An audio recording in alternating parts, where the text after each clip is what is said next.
Mom, can I please have some Robux? No, sweetie.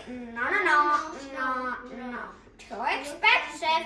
Inflation's possible. But why, Mom? Please, I'm begging you. It's just too expensive. I mean, like, how do you expect me to spend $1 for 80 Robux? Why would I spend 1 Robux for $80?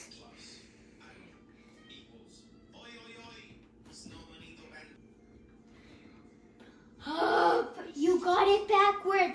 It's $1 for 80 Robux. If it's backwards or not.